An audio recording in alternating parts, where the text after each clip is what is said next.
It's Andy Levy from Caris. Can you just talk about cybersecurity domestically? And I'd have to kill you if I told you.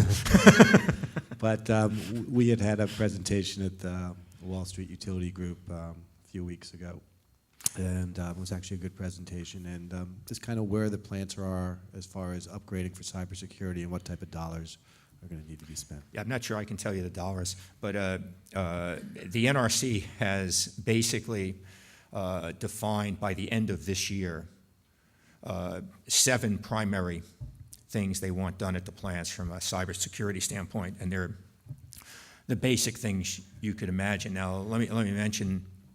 Well, first of all, let me finish that. We just had a workshop on cybersecurity literally last week.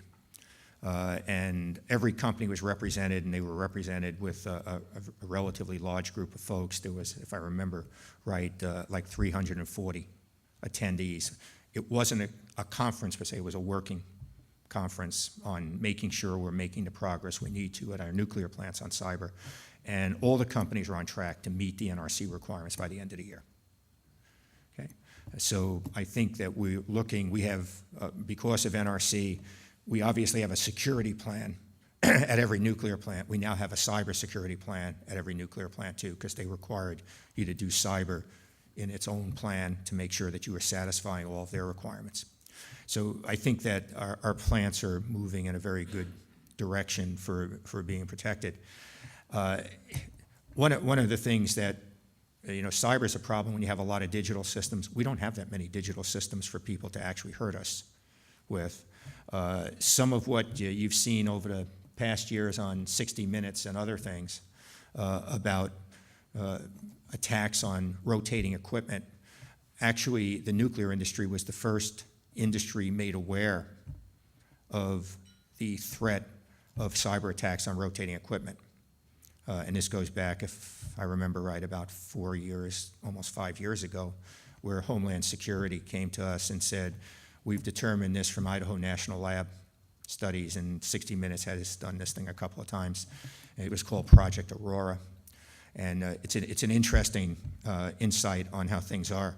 This would have been classified so high because of the fear the government had on the threat, it would have made it impossible to address it because you couldn't talk about it. So they basically brought it to a level that we could deal with it in nuclear security space with people that had the right clearances for that.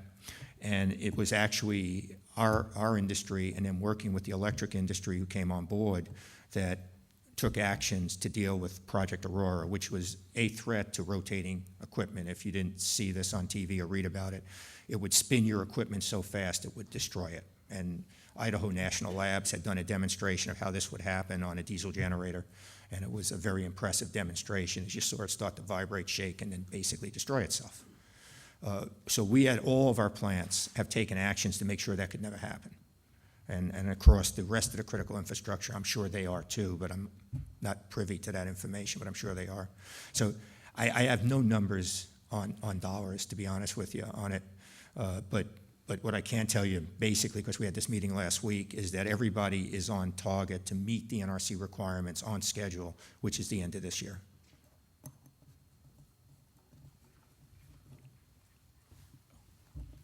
Oh, I'm sorry. That's fine. I just had a question on Crystal River. What do you expect will happen, like specifically, what will happen with NEO coverage, and do you expect premiums to go up for all plant operators after? I honestly have no insights to NEO and Crystal River. It's a specific thing they're doing. NEO is always looking at their premiums. I don't think Crystal River is a driver for their premiums. I think it's just looking at, I know they've done a very specific study on turbines, and they're going to change their premium structure based upon the turbines you have, based upon the experience that they saw at the Cook station.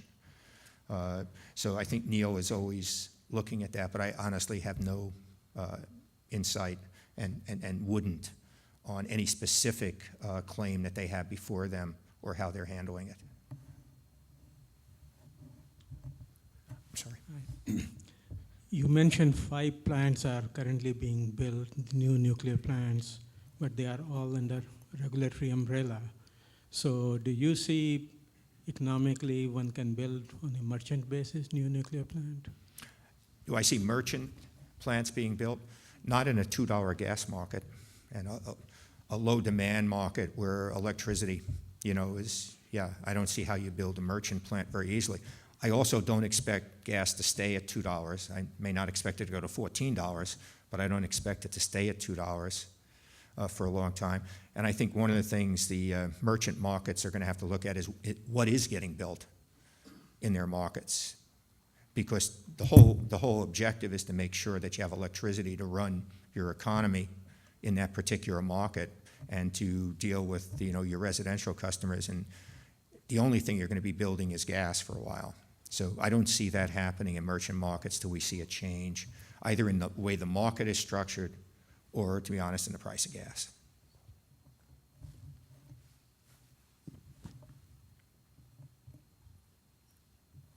Thanks. How would you characterize the risk that any new anti-nuclear lawsuits that may be filed in the coming weeks hold up the start of safety-related construction at Vogtle?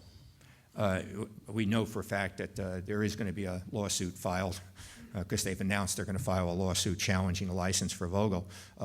We don't, you never know what a court will do, but we have looked back, not because of this lawsuit, but earlier, a few years ago, and no lawsuits have ever stopped going forward on construction because there's so much time, to take action if the lawsuit actually wins, that we think the probability of any lawsuit resulting in an injunction is extremely low.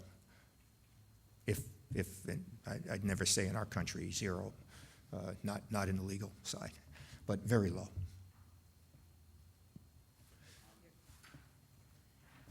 I have a question here from the media, 21st Century Science and Technology. And I just want to say that contrary to the second law of thermodynamics, the development of the biosphere has been from less energy-dense activity like plants and reptiles to much more energy-dense. For example, mammals consume 10 times the calories per kilogram of body mass as reptiles. So it seems to me the terms of the debate are a little bit backwards. To say that we should do things that are quote-unquote safe, like solar energy and wind power, is a little bit like arguing that mammals should maybe go back to being reptiles and consume less energy. And that the danger we're facing is not, you just went through, our plants have performed beautifully with all of these catastrophes. It's not the safety question is that we're actually facing severe energy shortages. If the United States were to decide, for example, that a high-speed train is not one that goes 90 miles an hour and breaks down halfway between New Jersey and Washington, but like we wanted to build 8,000 miles of high-speed rail, we wanted to address the crumbling infrastructure of the country, we wanted to actually have a full-set economy, we would need massive amounts of new energy-dense energy. So my question is a little different, which is, if you've envisioned what would the needs of our nation be if we decided to reverse course to actually have a full-set, fully industrialized, massive economic, science-driven recovery and money were not an issue, what do you think would be the nuclear power needs of the country?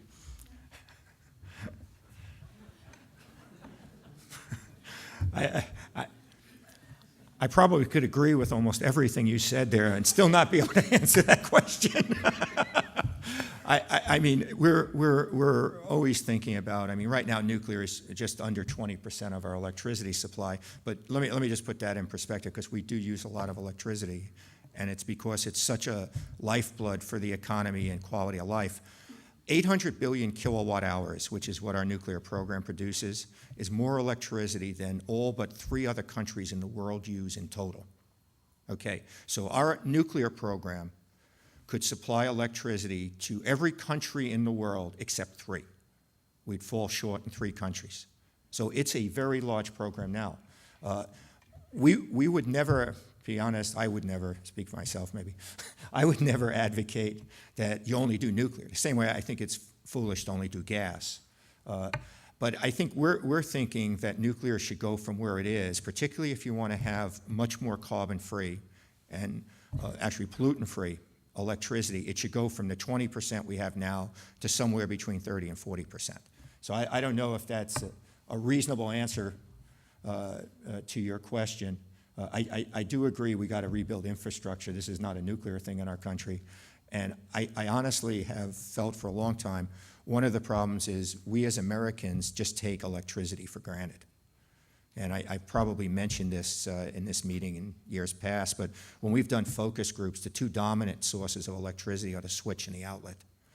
So, you know, until people appreciate the value of electricity, and to be honest, that it actually comes from something besides switches and outlets, we may not get where you want to be. I'm going to take one more question and then let you all go to work. Do we have one more? Okay. Again, thank you so much for taking the time to come out. You know, our website has loads of stuff you can look at. Richard Myers and his group, you know, I'm sure talked to a lot of you. And again, thank you for your support all the time.